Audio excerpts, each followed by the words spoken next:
A sua mamãe, comemorou, né, uma relação recheada de amor e carinho, mas infelizmente essa não é a realidade de todos os filhos. Sem amor ou pelo excesso dele, muitos acabam sendo vítimas de uma maternidade tóxica. E aí, aqui no nosso programa de hoje, a gente tem um VTzinho para falar um pouquinho sobre essa relação e a gente vai ter uma entrevista super especial com o terapeuta Rogério Almeida. Acompanha aí o VT. Apesar de todo o afeto que envolve a maternidade, muitas vezes acabamos não falando do quanto é difícil se afastar quando o relacionamento com a mãe não é saudável. A relação entre mãe e filha pode acabar sendo muito complicada, seja pelo excesso ou pela ausência de amor dentro da relação materna. Alguns estudiosos definem essa relação problemática como a maternidade tóxica. O tema ainda é um tabu na nossa sociedade. É difícil aceitar que há mães que não gostem de suas filhas. A mãe tóxica pode ser desde uma mulher que atingiu a maternidade por caminhos pouco desejados, por convenções sociais, porque assim estava programado em seu roteiro de vida, porque era isso que se esperava delas. Renegar a maternidade ou simplesmente exercer o direito de não fazer parte dela não era e não é, até hoje, algo aprovado pela sociedade. A maternidade tóxica inclui manipulação, culpa, crítica cruel, humilhação, falta de empatia e o egocentrismo. São mães que deixam claro que suas filhas não estão à altura do que se espera delas. É necessário assumir, sem nenhuma culpa, que mãe não se escolhe e que viemos ao mundo programados para amar quem nos coube ser nossa mãe.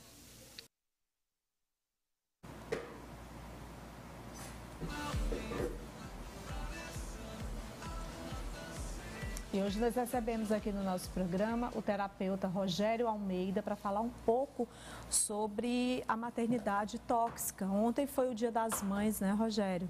E a gente mostrou aí nesse VT, essa ausência de amor materno deixa muitas feridas emocionais, né? Bom dia. Bom dia, Carla. Bom dia a todos que assistem a revista Meu Norte. O brasileiro, em geral, ele romantiza, né? Ele cria uma imagem da mãe perfeita, quando na verdade a gente vai para a vida real e a mãe é um ser humano de carne e osso, que tem emoções, sentimentos e que foi uma criança. Se esta mãe foi uma criança, ela cresceu dentro de um padrão familiar, dentro de um padrão de funcionamento da família, que muitas vezes é funcional, é amoroso, tem condições emocionais e materiais de, principalmente, aprender um conceito saudável do que é amor, do que é família, do que é casamento, do que é relacionamento, do que é trabalho, e poder seguir adiante na vida adulta, com planejamento familiar, escolhendo um bom companheiro ao seu lado. Enfim, seria o ideal. O ideal. E como reconhecer esses aspectos da maternidade tóxica? Como entender que aquilo ali, aquelas relações, não é saudável? No caso, por exemplo, de filhos e filhas. Bem, a criança, ela não consegue identificar, ela não tem discernimento, não tem estrutura emocional para, na sua primeira infância, identificar o que é tóxico e o que não é tóxico. O que não é tóxico. Ele consegue perceber o que faz bem à sua psique e a seu corpo. E consegue perceber o que não faz bem, o que lhe deixa estressado. Então, a criança estressada, a criança extremamente boazinha, já é um sinal de que há uma dificuldade de comunicação, de relacionamento desde a infância. Um padrão que ele é muito comum, mas eu diria que não é normal, mas é comum, é os pais dizerem: eu sei o que é melhor para você, você só vai agir conforme eu determinar. Eu digo e pronto, a palavra final é minha. Muitas mães assim fazem e os filhos aceitam numa boa. E aí se cria um padrão daquele filho bonzinho. Sim. E ele vai para a vida, para os relacionamentos, sendo uma pessoa boazinha. Ou então, aquele filho que desenvolve uma raiva por não poder fazer. e sentir do jeito que ele acha que é bom para ele, e ele pode desenvolver uma culpa, desenvolver uma raiva. Tem aquela criança também que apanha, que fica excessivamente de castigo. Aquela criança também que a mãe critica muito. Você não serve para nada, você é desastrado, você não sabe fazer as coisas. Ele já vai crescendo com aquela ideia de que ele não vai servir para nada. Aquela verdade. Aquela, né? Que não vai servir para nada. No caso das mães, como é que elas mesmas podem reconhecer e tratar essa característica aí que acaba minando, inclusive, o relacionamento mãe-filho, mãe-filha, né? É uma pergunta muito difícil de responder, porque isso parte muito do eu. Do eu. Eu reconhecer que a minha relação com minha filha, com meu filho não está boa, e eu preciso de mudança. Porque há no senso comum das pessoas de que o outro é que tem que mudar. O outro é que tem que ser diferente. Ah, o outro não me obedece. Ah, o outro não olha para mim. Ah, o outro foi embora de casa, não quer mais saber de mim. E aí se cria aquela imagem de que a solução está sempre no outro. E aí se estabelece um conflito familiar de difícil solução. Até porque muitos filhos e filhas já adultos entendem que a mãe realmente fez o melhor que pôde, que ela fez o que estava certo e que não reconhece nenhum abuso, nenhuma disfuncionalidade. Há também situações em que a abusividade ela é clara, ela é cristalina, evidente, né? E é evidente, e aí você não precisa ficar perto de uma pessoa tóxica. Tóxica, porque essas influências dessa criação, ela pode ter em uma criança, quando ela chega à vida adulta, a insegurança, né? Ela pode ter uma insegurança, baixa autoestima. Você viu que no início do programa eu falei sobre essa questão da violência contra a mulher, cada vez mais comum. A gente está vendo aí mulheres terem coragem de reagir, de denunciar os agressores. Mas aí a gente também aproveita esse gancho da maternidade tóxica para falar, Rogério, com você, que além de terapeuta também é advogado e faz um importante trabalho na OAB com criança, né, com o núcleo de Comissão de Defesa dos Direitos da Crianças e Adolescentes. Então vamos lá, vamos falar sobre essa questão do machismo, do sexismo, do racismo também, que é tão enraizado na vida do ser humano, é algo que é tão... que vem vem de muito tempo, né? Então, assim, faz parte da nossa vida, a gente está crescendo com isso e a gente está reproduzindo isso. Filhos e filhas que veem, por exemplo, a mãe sendo agredida, a agressividade dentro de casa, então ele vai tender a achar que aquilo é normal, ele vai naturalizar aquilo e quando ele se tornar um adulto, ele vai se achar no direito de fazer a mesma coisa com a mulher. Você fez uma colocação muito importante. A violência, ela começa dentro de casa. O bullying, se combate muito bullying nas escolas. O bullying começa em casa. Em casa. Daí em casa vai para os amigos vão para a escola.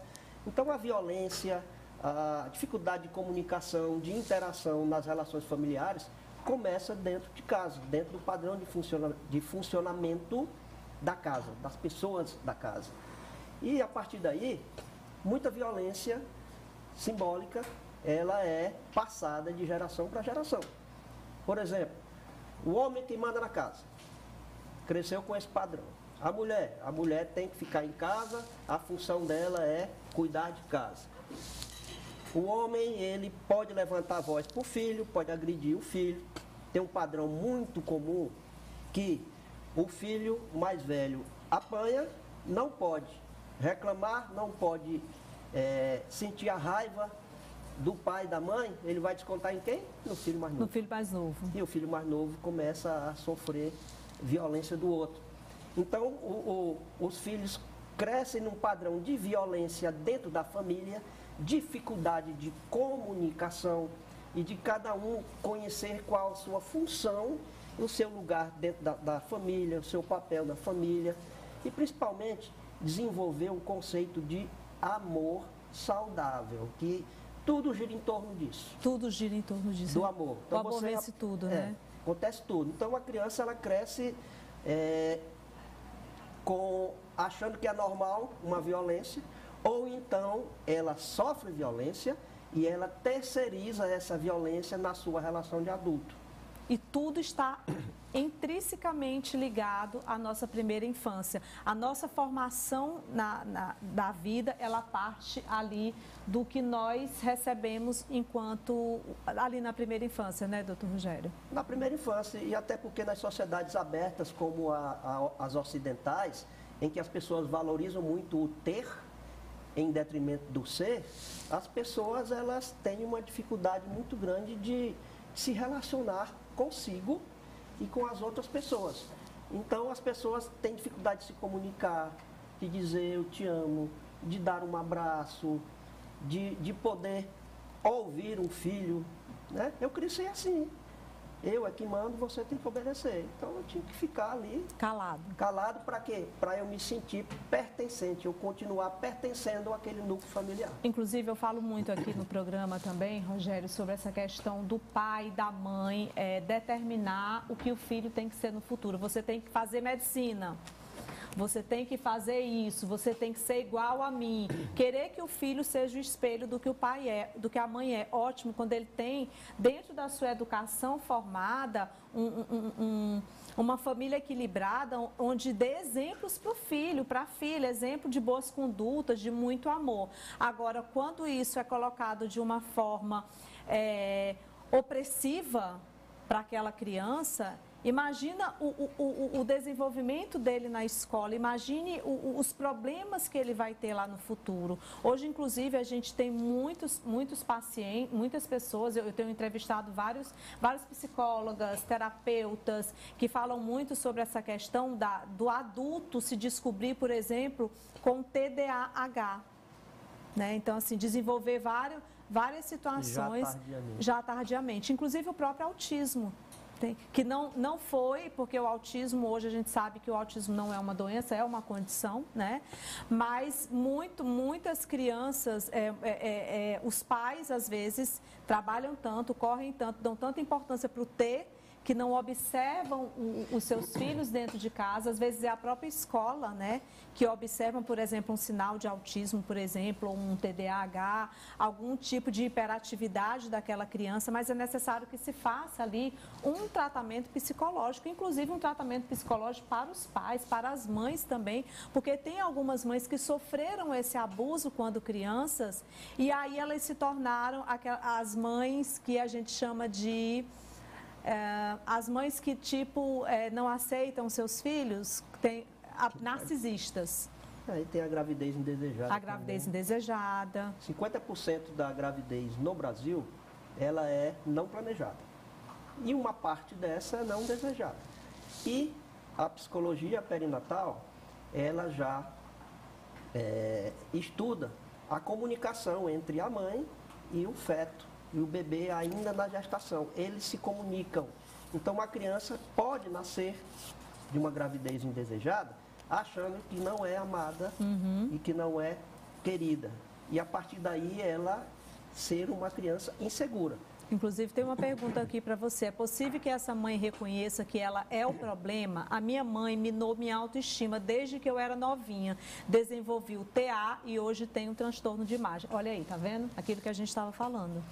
É possível sim, agora a pessoa precisa internalizar isso. Alguém tem que dizer para ela claramente que ela precisa olhar para si. Não precisa dizer, você é doente, você tem um problema. É apenas dizer, mamãe, por que a senhora não vai ter autocuidado, cuidar de si, olhar para si, busca uma psicoterapia, busca uma terapia. Não precisa usar palavras agressivas, não precisa julgar, não precisa criticar. Volto a dizer, essa mãe que tem dificuldade de cuidar dos filhos, ela foi uma criança que teve dificuldade de aprendizado na sua infância, porque os pais eram difíceis. Carla, ser mulher no Brasil, ser mãe no Brasil é muito complicado. Eu atendi uma senhora em que a avó dela teve muitos filhos, mas o que se descobriu na terapia é que praticamente houve abusividade sexual durante o casamento da avó. Olha só. Ela tinha que ter relação sexual na hora que o companheiro queria, e aí nasceram os filhos, não nasceram do afeto, do amor, do carinho. Então é muito fácil você dizer que essa avó, ela não é uma boa avó, ela é tóxica, ela é abusiva, ela é narcisista, mas se você for ver...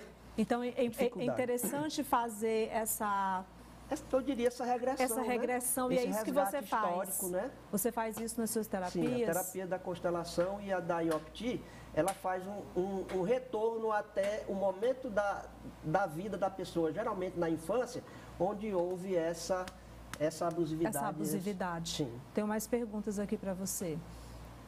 Colocando aqui na tela.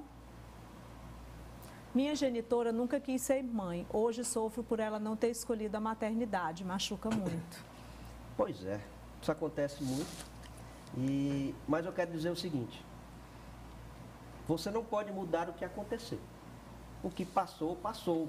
É a água que passa no rio que vai para o mar. Você não consegue mudar o curso do rio. O que é que você pode fazer? Você pode ressignificar dentro do seu coração e aqui na sua psique essa situação, os sintomas desse momento, através da terapia. Da terapia. A mãe é a mãe. Ela teve as dificuldades dela, ela teve o momento dela de decidir se mantém a gestação ou não. Ela nasceu, a mãe deu o mais importante para a filha, que é o dom da vida.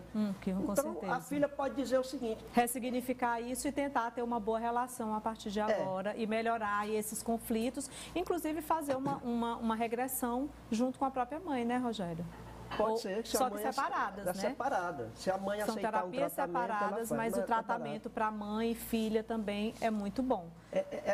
Esse tratamento é só com a pessoa para si só. É só. da identidade, Sim. É o auto-amor, é o autocuidado, é o encontro consigo mesmo. Porque às vezes é difícil você chegar para uma outra pessoa e externalizar ela a importância da terapia. Então, quando você se cuida, quando você se encontra nessa terapia e quando você está ali bem segura, você consegue sim ter até um diálogo diferente para que a sua própria mãe reconheça isso e para que ela também busque ajuda, porque é necessário que nessa relação possa ser resolvido para poder a gente seguir a vida, porque o que nós queremos é seguir a vida bem, né? E é importante essa relação. Para finalizar aqui, mais uma pergunta. Tenho dificuldades em me relacionar com minha mãe. Sou LGBT, QIA+, e antes disso ela já não me aceitava como eu era. Hoje, então, nossa relação é terrível. Quero, mas não consigo me afastar. É outro problema sério, o preconceito. Sim, preconceito sobre a sexualidade. Sobre a sua opção sexual, sobre a sua opção religiosa, sobre a sua opção profissional, sobre várias decisões que a pessoa é quem deve tomar. Há um preconceito, aquele padrão que nós falamos no começo. Eu sei o que é melhor para você. E há uma vergonha naquele padrão da família. O que é um absurdo. Né? É uma vergonha porque não segue o que a família seguiu no passado. E aí ela se torna uma ovelha negra. Mas nem sempre a ovelha negra é aquilo que faz algo de mal, de ruim. Na nossa visão sistêmica, é uma pessoa que faz diferente do que seu sistema familiar fez no passado. Obrigada, Rogério, pela entrevista. Tem muitas pessoas perguntando, vou colocar o Instagram do Dr. Rogério aqui no nosso programa, tá certo? É importante a gente procurar ajuda, sim, né, para a gente poder ter uma vida saudável, para a gente poder viver em paz. Ontem foi o Dia das Mães e a gente trouxe esse assunto hoje justamente para poder tocar o coração de mães, de filhos e de filhas, para que a relação ela possa ser a melhor possível, mesmo diante de todos os problemas do passado, de tudo aquilo que não tem mais como voltar, mas que você, a partir de agora, pode mudar, ressignificar. A mensagem final que eu passo para as mulheres é o seguinte: você não precisa insistir que o outro, que a outra mude. Você pode ressignificar no seu coração. Sim. Como você vai seguir adiante daqui para frente. Daqui para frente. Obrigada.